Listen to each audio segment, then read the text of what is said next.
I was done. I was like, I'll get my drugs somewhere else. Like, I don't care, you know, like I was so done.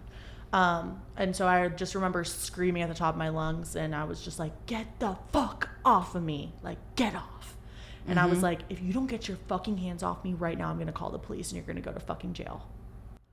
And he just went like this. Hi, Piper. Hi, Laisha. Welcome to the Fuck the Stigma podcast. Thank you for having me. So, I've known Piper for about a year now. Over a year. Yeah. So it's, over a year ago. Oh, no, wait.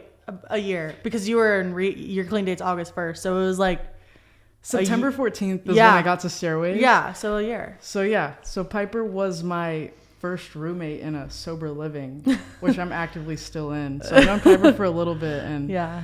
We're both Carolina girls. Carolina girls.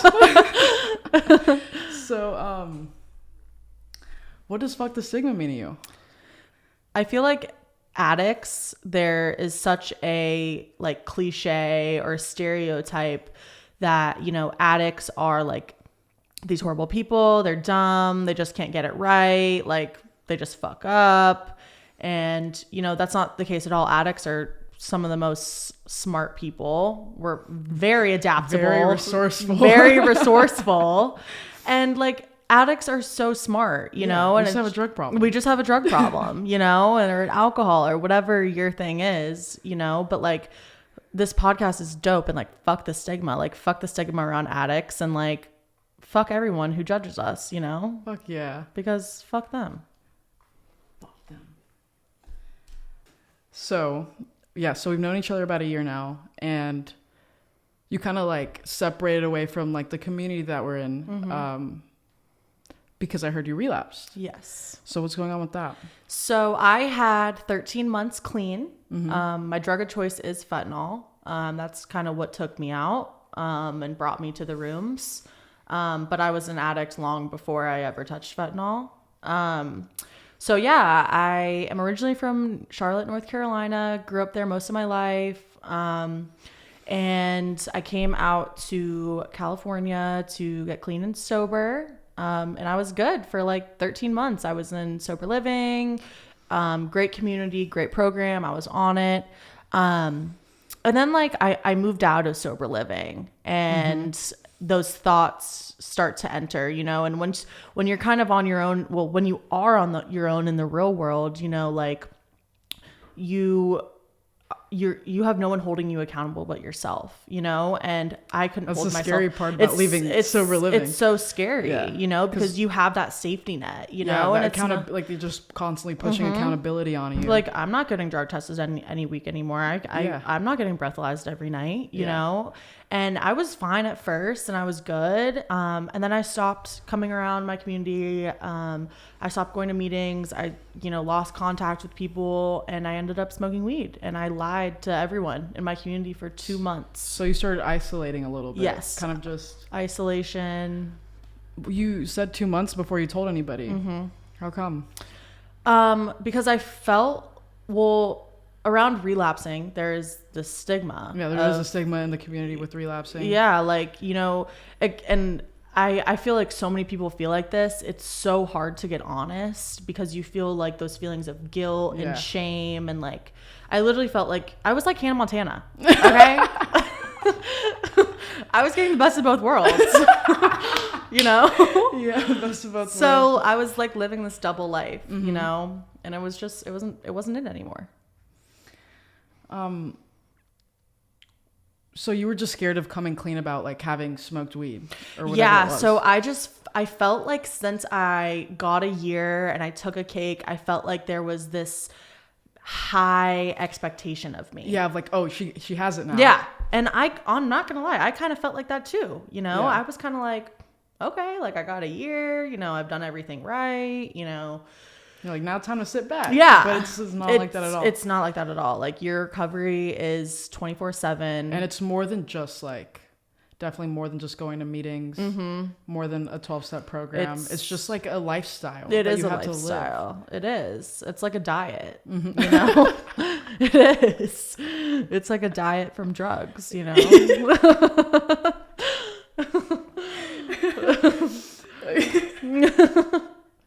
It's like people who are keto don't eat carbs, but like, you know, we're drug addicts, so we can't eat drugs anymore. We can't eat drugs anymore, you know. Why wait 2 months to come clean? And what were like the feelings that you were feeling in those 2 months of just like keeping a secret? So, what made me come clean? So what made me come clean was my now ex-boyfriend. He was messaging other girls, just being inappropriate with other women. And I was talking to my therapist about it, and I called my therapist, and I wasn't planning on telling my therapist that I had been smoking, but I was just kind of like, it just felt like the right moment. Like I just couldn't hold it in anymore. And he said something, and I was just like, I don't understand why this is happening. And he was like, you know, because I've gone through this before with a different guy. And like your boyfriend like cheating on you, yes, and stuff. Yes. And definitely with addicts, it's not just about using drugs, it's the behavior. Yes. Like you're just smoking weed, like California's sober, yeah. But if you're an addict, you're gonna act on like you're gonna be shady, sneaky. That's just how we are. Yeah. We're gonna start cheating. We're gonna start talking to other people. Lying. We're gonna start lying, stealing, all of that shit. Manipulating, all of it. And I was doing all of that, but cheating. So it's not like I'm that great either, you know. Yeah. You know, like I was doing just as much fucked up shit as he was, but I just was doing different things. You know, it was the same level, you know, but so yeah. And my therapist said to me, he was just like, you know, if your boyfriend hadn't have done this, would you have come clean about, you know, smoking and weed and, you know, relapsing? And I was like, no, who knows how much longer I would have held it in. Yeah. And eventually could have led you to your actual drug of choice. Yeah. So I was honestly, and I think things are all about perspective, because like I'll catch my mind kind of going to that negative, like, oh man, like why again? You know, like why am I dealing with this again? But like I have to look at the bright side of every situation, you know, because us addicts, our thinking can go to positive and negative like that. Yes. You know, and so that drives us to go. Yeah, like I have to change my perspective throughout my days, probably like 15 times a day. Yeah, you know, and him kind of doing that was like it kind of benefited. It did. It benefited. It did, and like, you know, today I have 4 days clean. Woohoo! Yay! 4 days. Yeah. So it's crazy how like you were kind of living in the fear of the stigma for 2 months, just because like, what are my parents gonna say? Yep. What is the community gonna say? What are people gonna think about me now? Like, she got a year now. Like, oh, she's back at day 1. Yeah. And then from that to like your boyfriend cheating, drawing that line, it's like at least something in you kind of allowed you to come clean. Yeah. And I feel like all the negative that I've dealt with, especially in the last 2 months, I don't know. I feel like it's slowly turning to positive. And what were the overall reactions of like you telling people? So I was scared, you know, to tell people. And I was expecting everyone to be like, you know, I was expecting my parents to be like so upset with me and just so disappointed, and just kind of like, I was scared they weren't going to want to support me anymore. You were scared of like, we're addicts, it's nature of like, oh, I'm sorry, I went and used drugs again, when it's like, it fucking happens. Yeah. There doesn't need to be a stigma around relapsing. Yeah. It happens, you know, and like some people relapse 1 time, some people relapse 15 times, but all of those relapses, you learn something. Yeah. You know, it's like definitely an experience you have to have. Yeah. And like, since I came clean, I've learned more in 4 days than I have in 4 months. Yeah. You know? So, but yeah, my family was awesome.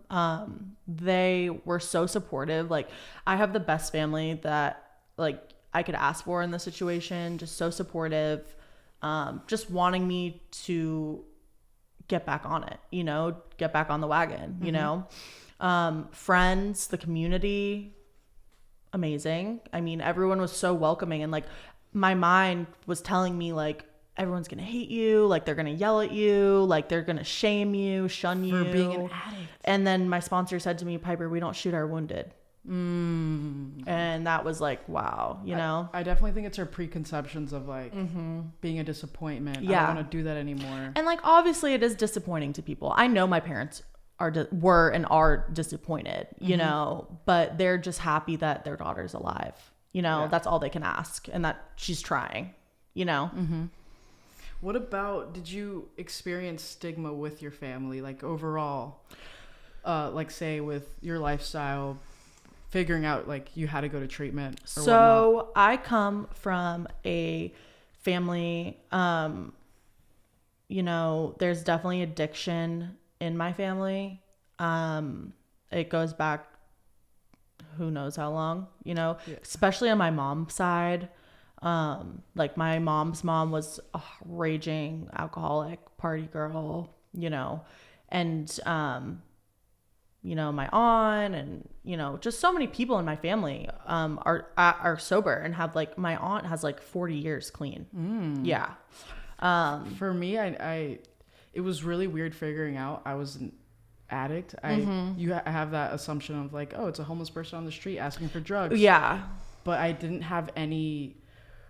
That's just what I assumed, because there's nobody in my family that struggled with addiction. I was just like, I guess I'm the only one that's like doing that. So it was weird. It was harder for me to identify as one. So at first it was hard for me too, because when I first came to treatment, I was 21, you know, like at 21, you're supposed to start your partying days, you know, and by 21, I was done with my partying days. I started at 12 years old, you know, so 12 to 21, I was off and running. That's you know? so crazy. Going back to like how addicts are so resourceful. Like my drinking days started early, ended early. I ended my drinking days 18 years old. Yeah. Like that's insane.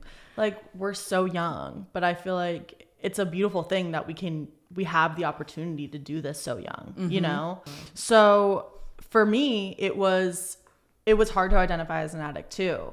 But you know, once I went to rehab and I went to sober living and I was in the rooms, you know, I, you know, realized like I have so many qualities. Like I can think back to when I was 4 years old and I would change my outfit 8 times a day because I was so obsessed with having the perfect outfit or appearing good. Yes. Looking good. I remember being 5 years old and looking in the mirror and like hating the way my body looked and like trying to starve myself at 5 years old. You know, so, you know, like there's a lot of eating stuff in my family. There's a lot of addiction stuff in my family. Diabetes is always is a really, really big thing in my family. Now it's on both sides. My grandmother on my dad's side was just diagnosed and my mom is a type 1 diabetic. So I have addiction on both sides of my family. So, but what's interesting is that I didn't even know my aunt. So my mom's the youngest of 5. And so her oldest sister, my aunt Chrissy, she's the one with like 40 years sober. And I didn't know that until I had like 3 months. I didn't even know she was sober.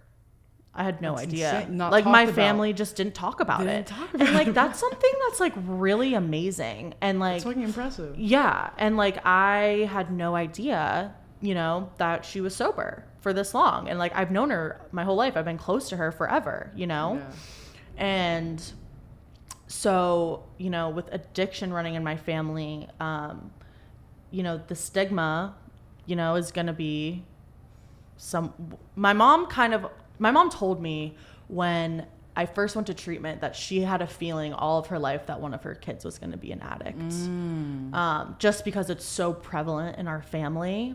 And I come from the sort of family where you drink every night, you know, like I come from the sort of family where, you know, like my parents were like kind of chill with me smoking weed in high school. Like my parents were chill, like super chill, because they knew I was going to do whatever the hell I wanted to do regardless of what they said, you know, like I never got grounded ever. Not once did I get grounded. Okay, that's a lie. I got grounded one time for sleeping over at a boy's house and lying in 8th grade, but I was grounded for a month and my dad bought me a laptop. Would you say your family was well off? Yes, like I would. And like, I don't normally, like, I don't bring that up, but I feel like, you know, there's people, like you were saying, the addicts are the homeless people on the street, you know, but like, that's not the case. Like I come from a very well-off family, grew up going to the country club, you know, playing with the kids in the neighborhood, the hunky-dory, stereotypical dad goes to work, mom stays home. My brother is 3 years older than me. You know, we're close in age. Outside, it looks perfect. Outside, it like was the American perfect. dream. But every night, you know, like, I come home, and I didn't see it when I was a kid. Like, it didn't bother me. But now, seeing the way, like, my mother drinks, sometimes it does bother me, you know? But that's something for her to figure out on her own. I can't force anything on anyone, you know? Definitely. And, like, sometimes, you know, that sort of stuff does bother me. But, you know, it's, you know, you can't force anyone to want to be sober. You definitely can't. Because it's not going to work. It's definitely your own experience, your own journey. Yeah. You can't tell someone, hey, you're an addict or an alcoholic. You have to. I think it's a self-diagnosed type of thing, my personal opinion. Because otherwise, you're not going to hear or give a fuck about, like, whatever label somebody is throwing at you. A part of me does not like the whole label thing, but it's like the other side of me wants to own it. Like, I'm not scared of identifying as an addict or an alcoholic or a lesbian or a woman or Dominican, whatever it is. I think it just comes of, like, that's kind of what I am, you know? What about, you mentioned, like, problems with eating. What about mental health or that? So to get into, like, the eating issues, so like I said earlier, like, I remember being 5 years old and hating the way I looked in the mirror. So my mom is a type 1 diabetic, so there was always a lot of pressure and, like, not force, because, like, I loved to play soccer as a kid, but there was a lot of pressure, you know, to eat right, be fit, you know, because diabetes runs in our family. Like, it was a rule in my family that if you weren't playing a sport, you had to go to the gym. Yeah. So I remember being, like, 5 years old and, like, thinking I was fat, you know, and, like, I wasn't. I was a 5-year-old kid, you know, and, like, that stayed with, I remember not wanting to go to school in 4th grade because, like, I was so embarrassed of, like, my fingers, you know, like, I thought my fingers were too fat, you know, and that just, like, gradually as I got older, so my parents got divorced when I was, like, 11, 12. I was in 8th grade. So my parents split up, and that's kind of what pushed, like, everything, like partying, drugs, alcohol, sex, eating disorder stuff. Like, it just kind of, like, pushed it all forward and brought it all to the forefront, even though it probably was already there. It was already there. Just kind of, like, it just boosted it. Yeah. Made it act now. Yeah. So that's when I was, like, 12 was the first time I remember, like, really, like, going, like, a month with, like, fully starving myself. And, like, my family didn't know. And then I remember in high school, like, I had this boyfriend. He was, like, my first, like, boyfriend. Like, I lost my virginity to him, but, like, he wasn't it wasn't, like, a real boyfriend. Like, we dated for, like, a month, and then he cheated on me. So it was, like, whatever, you know? Yeah. I was, like, 15. But, like, he took my virginity and, like, all this stuff. And, you know, I remember wanting to be so skinny for him because I thought I was fat. So I would starve myself for a boy or, you know, and then it gradually got worse. Just like my addiction, my eating disorder got worse too, you know, like, okay, then it started me making myself throw up, you know, me binge eating and then throwing it all up, me starving myself, you know, and all this, it just gradually, like, over the course of my whole life until I was, for 21 years, this all just built up until the point where I was almost dead. I was, like, I have the body type, like, y'all see me, like, you know, I'm a little curvy, you know, like, I got a butt, I got some nice boobs, you know, like, that's just how I am. And I was 100 pounds when I came out to California. I was just, my legs, I showed you the picture yesterday. Yes. Disgusting. I was thick and bones as and well. I thought I was, like, so hot. Like, that was, like, I was like, this is the hottest I will ever be. Yeah. You know? The way we, like, tell ourselves that the unhealthy things that we do. Yeah. I thought I was thick and bones, and I came into treatment thinking I was literally fat. And, like, I was 100 pounds wet. Yeah. Like, yes. And you showed me, we were like, look at our pictures when we first got sober. Skinny. The change with just, like, our bodies and our state of mind, it's it's so much better, but it can like go up and down. Like we can go back to thinking we're fat again. Yeah. Or go back to like our addict way of thinking. Yeah. And I mean, like, I still struggle with eating stuff, you know? I mean, like, I'm not going to too. lie. Like, honestly, this past week, since I found out about all this stuff in my life, I have barely been eating just because my body, like, it literally feels like my body will not allow me to eat. Like, that's how it feels. Yeah, like, it's not like even a conscious thing we're deciding. It's almost like it's just ingrained in us to just not want to eat. Yeah, like, because we feel shit about ourselves. ourselves. Like that is something I can control right now. Because right now my life is up in the air. So my eating is what I can control right now. And I mean, I'm not going to lie. I haven't said this before until I came here today. But like, I have not been eating that much, you know? Like I got a bagel this morning and I ate like half of it and I thought I was going to throw up. Like it's not like I don't want to eat right now, but it's like I can't, you know, like, and I hate it, you know, it's like you want to stop smoking cigarettes, but you can't. Exactly. You know?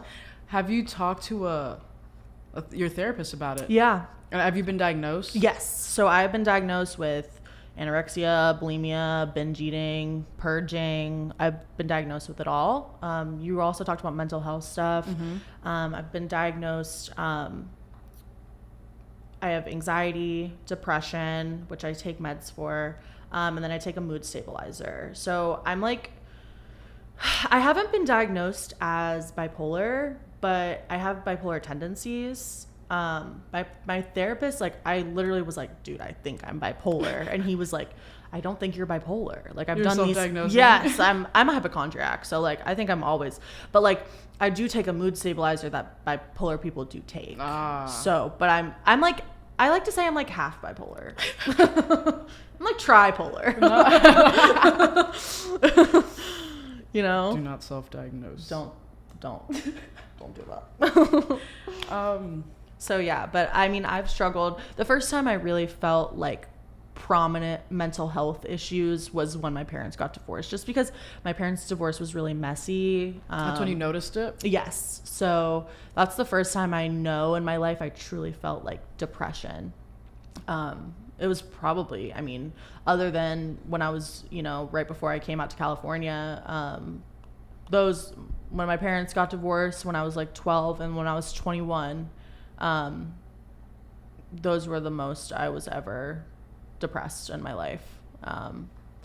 And yeah, there's just some things like we don't realize are there until like something just sets it off. Yeah, it's insane. Yeah, like I didn't know I was an addict until I started doing fentanyl, you know, and then but it's interesting because looking back, hindsight's always 20/20, and looking back over the course of these last almost 23 years of my life, I see all those addict tendencies, you know, but like, I didn't think I was an addict until I put the drugs in my system and I couldn't put them down, you know, and like, you know, it was the same thing with weed. Like, even though like with this last relapse, like, even though I wasn't, you know, doing your drug of choice, I wasn't doing my drug of choice, I was still I was smoking weed like I was doing fentanyl, you know? Like, when I was doing fentanyl, it was 24/7.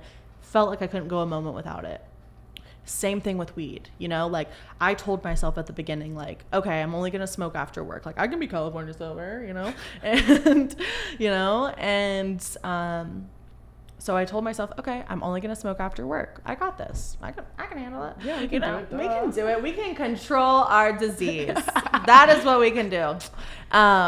But so, you know, it started being like, okay, like I can do it in the morning before work and after work, just as long as I'm not doing it at work. Yeah. You know? And then I started doing it at work. Just crossing those like boundaries. And that you set for yourself. Yeah, like, and it was just like I did the same thing with, you know, with fentanyl. You know, I said I was only going to do it with my ex-boyfriend. Yeah, like yeah, you go. The way I justified me not being an addict for so long is like I'm only doing it with my best friend. But we're always together, you know? And then, like, here and there, I only do it without him, like, only sometimes. And then it became, like, all the time. Yeah. With or without him. It's just all these justifications. I would look back when I was in rehab. I would look back. No, I would only do it with him. It was only because I was with him. No. Mm-hmm. What were you gonna say? I don't remember. What was I? Probably what you were gonna. I don't know.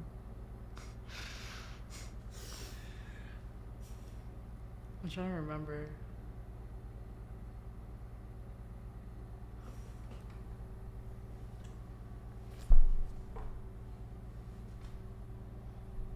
I look like Princess Layla. But yeah, like I crossed all these boundaries, you know? And I asked my sponsor the other day, I was like, everyone keeps telling me that I was eventually going to do fentanyl. And like, I was still getting my Vivitrol shot. If you don't know what a Vivitrol shot is, it's a shot in your ass. Feels good. And yeah.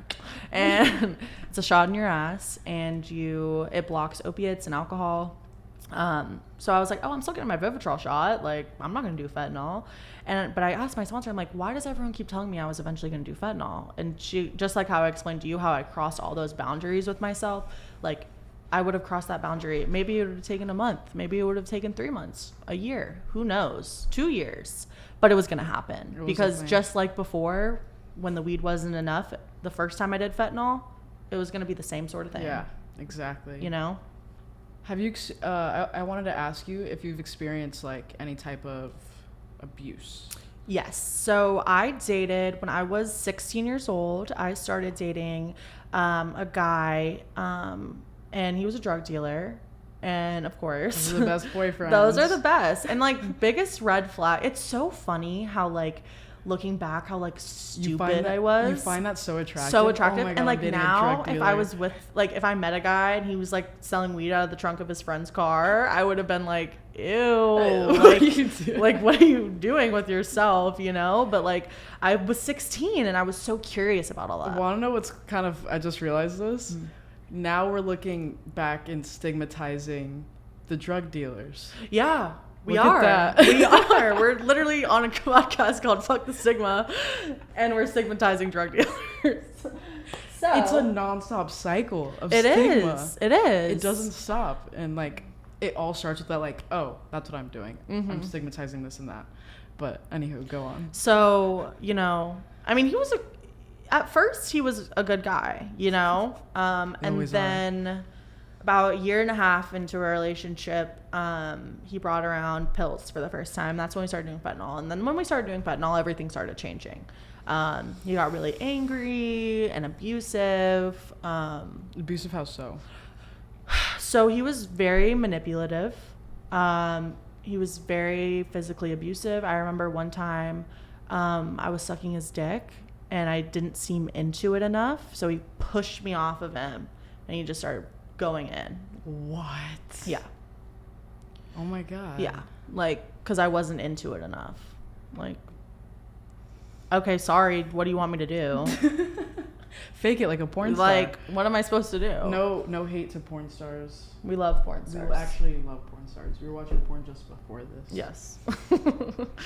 Midget porn. But, so, you know, it just escalated. And over the course of those 5 years, it just got, every time it got more and more abusive. And sometimes we would go a couple months where he'd be really nice and good. And I would really think that he was changing and he was going to stop cheating and all this stuff. He was going to get a job and get a car. And I just believed, because like I'm the sort of person where I'm loyal to a default. And and I'm so loyal that it fucks up my life sometimes. And so even though, you know, he was abusing me and he was putting his hands on me and all this stuff, I stayed because one, he was my dealer and I was hooked on drugs, and two, because, you know, I was in such a I was so in like psychosis that I just didn't even like realize the situation, how dangerous the situation is. Like, so many women die from domestic violence, you know, like, yeah. And, you know, so many women don't get help and they have no one to talk to, you know, and like there's such a stigma around women who speaking up about it and like, oh, they're weak, you know, because they don't speak up. Like, no, it's really, really fucking hard to leave an abusive relationship. You would think like, oh, he hit me, I'm just gonna leave. Like, it's no, not that simple. It's not that simple, you know, like not everything is black and white. Like we live in the gray, you know what I mean? And so, yeah, you know, and I'll tell this story because this was the last day I will ever allow a man to put his hands on me. Okay. So we were living together. This was like right before we broke up. I had found out he had a whole other girlfriend behind my back, and it was just like it was so messy. And he told me he was going to hang out with one of his friends. And I was like, okay. So I look out the window, and this girl, the girl he was dating behind my back, is outside of our apartment. So I run. So we lived on the third floor of an apartment complex, and there was no elevator. It was just wooden stairs. And so I remember I ran out the front door, and I just started booking it, like booking it down those stairs. Like I was going to beat this girl's ass, you know? And he comes running after me, and he grabs me by my hair. My hair was in like a bun or a ponytail or something, and he just rips it. And he just drags me by my hair up the stairs, like 2 flights of stairs. What? Or like 2, like, you know how like stairs go like 1, and then there's like, you know, like, but they're not full flights, you know? It was like that. And he drags me into the bedroom and just starts beating the fuck out of me. What? Like beating the fuck out of me. Because I was going to go tell his other girlfriend that he has a girlfriend. I'm sorry. My bad. I'm sorry. I'm so sorry. I am messing up your life. You know? So sorry. Oh my God. So, and I literally remember it was like, because a lot of the times I wouldn't like stand up for myself. I would just kind of let it happen because I was on this drugs. time you had enough. I was done. I was like, I'll get my drugs somewhere else. Like, I don't care. You know, like I was so done. And so I just remember screaming at the top of my lungs, and I was just like, get the fuck off of me. Like, get off. And I was like, if you don't get your fucking hands off me right now, I'm going to call the police and you're going to go to fucking jail. And he just went like this. Not the police. He went like this and just stopped. Started backed away. It's the police that scared him away. Because he's a drug dealer. He's not going to also go to jail for drugs. He's going to go to jail for domestic violence. Yeah. You know? And so, but it's, and I don't like to give anyone a pass, but like it is crazy how much the drugs change us. Because like I knew him before. And, that's very true. You know, like I knew him before, and he was not like that at all. He was a great guy, you know, and that's what I held on to for so long, even though he was abusing me for 5 years. I know I have this very good version of him in the back of my head. Like I know what him at his best looks like. And I know what he can be. I know his potential. Yeah. You know, there's also a thing with like the delusion of liking somebody's potential. I know what you can be, but not what you are. Yeah. So now I live by, if you aren't it now, bye. Call me when you are, because I don't have time, frankly. Like, I'm sorry to all the men out there, but like I gave someone a chance for 5 years. Okay. Like my chances are like this big. Like that's how slim, you know, like it is, you know, and that's why I'm in so much of a weird place right now, because like I am still living with my ex-boyfriend right now, and like it's a weird position. It's a weird position to be in, you know, because like it's just like why did I fuck everything up? That's honestly how I feel, you know. Some, not all the time, like I have moments where I'm so grateful for the relapse, and then I have moments where I'm like fuck, like you know, and like at the end of the day, like it's done, you got to accept it. Exactly, like it's in the past, you know. And like there will be people who accept you, even if you went back out and used. I mean, your addiction is always there in the back of your head. Just like the love from, you know, my community of people when I came out and relapsed, like, you know, I've done more with my community in these last 4 days than I did in the last 2 months. I'm really proud of you for having come clean. Like, yes, for 2 months something was pushing you away from coming clean, but like you had that last straw, you pushed through that fear, and you're like, hey guys, I relapsed.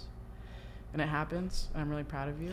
It does, you know, and like I don't want anyone to feel like, you know, like ask for help, ask for the help, you know, because like no one's gonna judge you, you know. There might be some disappointment, but everyone disappoints people sometimes. We all disappoint people. Yeah. We've all, because we place these unrealistic expectations on people. Jeez. Yeah. But I am really grateful for you for opening up and talking about everything we've talked about today. Thank you, Laisha. I don't know, it takes a lot of balls to do that. Thank you. Well, boobs in this scenario. Boobs. I appreciate you. Thank you for coming on the podcast. Thanks for having me. Of course. And fuck the stigma.